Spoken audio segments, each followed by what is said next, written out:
इन माफियाओं के साथ सहानुभूति रखते हैं, उन सबसे कहूंगा कि वे अपने पैरों पर कुल्हाड़ी मार रहे हैं। अपने संगठन, अपनी संस्थाओं की अपूर्णीय क्षति कर रहे हैं। याद करिए, ये वही माफिया हैं जो माफिया भारत के संविधान का अपमान करते थे, कानून की ध्वजियां उड़ाते थे।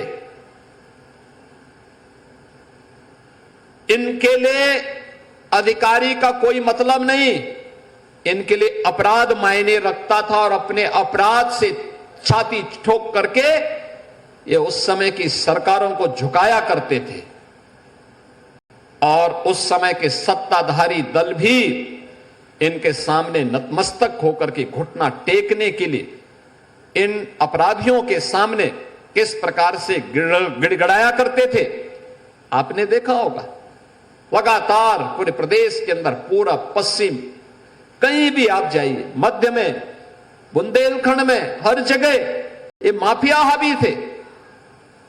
लेकिन इन माफिया को जब सरकार की जीरो टॉलरेंस की नीति के तहत कंट्रोल किया गया और जिस भाषा में वह समझता था उस भाषा में उसको समझाना प्रारंभ किया गया, आज उत्तर प्रदेश की कानून व्यवस्था एक मॉडल के रूप में जानी जा रही है। और मुझे अच्छा लगता है जब एक गरीब आवास बना के रहता है। प्रधानमंत्री मोदी जी की अनुकंपा से अब तक हम प्रदेश के अंदर 60 लाख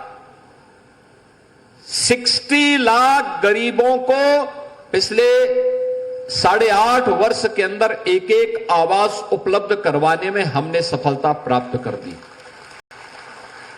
60 लाख गरीबों के सिर को ढकने के लिए प्रधानमंत्री आवास योजना, मुख्यमंत्री आवास योजना और माफिया से मुक्त कराई गई भूमि पर इस प्रकार की आवासीय योजना के माध्यम से 60 लाख से अधिक गरीबों को एक एक आवास उपलब्ध कराया जा चुका है। बहनों और भाइयों, यहां पर आवास तो बने, 72 आवेदन किया था 8,000 लोगों ने। जो योग्य पाए गए उनमें से 5,700 लोग ऐसे थे जो योग्य हैं, एलिजिबल हैं। और मैंने एलडीए को भी, आवास विकास से भी कहा है कि भाई देखो, इन लोगों को स्कीम निकालिए, सस्ते में आवास दीजिए जरूरतमंदों को, उसके जीवन में भी खुशहाली आए, उसके चेहरे पर भी खुशहाली आए। जो पैसा ये माफिया, ये गुंडे लूट करके लेके जाते थे, उस पैसे को जब्त करके इन गरीबों में बांटने की कार्रवाई करे। और आज उसी का परिणाम है, आपने देखा होगा यहां पर जो लोग आवास उपलब्ध करने के लिए यहां आए थे, हम तो देख के भौचक थे। कन्नौजिया बेचारा वहां पे बोलने के लिए आया और उसने ऐसी शेरो शायरी की कि मैं तो वो एक बार मुझे सोच में पढ़ना पड़ा कि खन्ना जी को लगता है फेल कर देगा। एक गरीब के भी मन में तमन्ना होती है कि उसके पास भी हो, यानी उसके पास भी अपना घर हो। स्वाभाविक रूप से हर व्यक्ति को यह अधिकार है और तभी तो बता पाएगा अपने नातेदार, रिश्तेदारों को, परिवार के लोगों को कि हां, मैंने अपनी कमाई से ये खरीदा है और मुझे प्रसन्नता है। ये इसलिए मैंने कहा प्राइम लोकेशन है क्योंकि डीजीपी का आवास इसके ठीक सामने है। और आप सोचो कैसे आवास थे, कैसे यहां पर डीजीपी आवास के ठीक सामने समाजवादी पार्टी की सरकार के समय एक माफिया भूमि पर, सरकारी भूमि पर कब्जा करके अपनी आलीशान कोठी खड़ी कर देता है। कोई पूछने वाला नहीं, कोई जांचने वाला नहीं, उनके गुर्गों को कोई रोकने वाला नहीं। और जब उस माफिया को गिरफ्त में लेना प्रारंभ किया तो उसको बचाने के लिए मैं देख करके दंग था कैसे कैसे लोग उसको बचाने के लिए पैरोकार बन करके उसकी पैरवी करते हुए दिखाई दे रहे थे।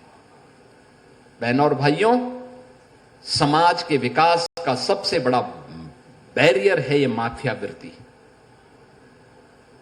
समाज के लिए यह आपराधिक वृत्ति सबसे बड़ा कोड़ है। इसको अगर हम उखाड़ेंगे नहीं, ये उखड़ेगा नहीं, विकास नहीं हो सकता।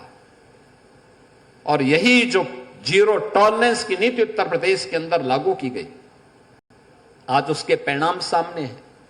आज उत्तर प्रदेश जो बीमारू राज्य था, आज वह कोई भी व्यक्ति उत्तर प्रदेश का हो, देश का हो, दुनिया का हो, यह मान सकता है उत्तर प्रदेश अब यानी अनलिमिटेड पोटेंशियल का प्रदेश बन चुका है, यानी असीमित संभावनाओं वाला प्रदेश बन गया है।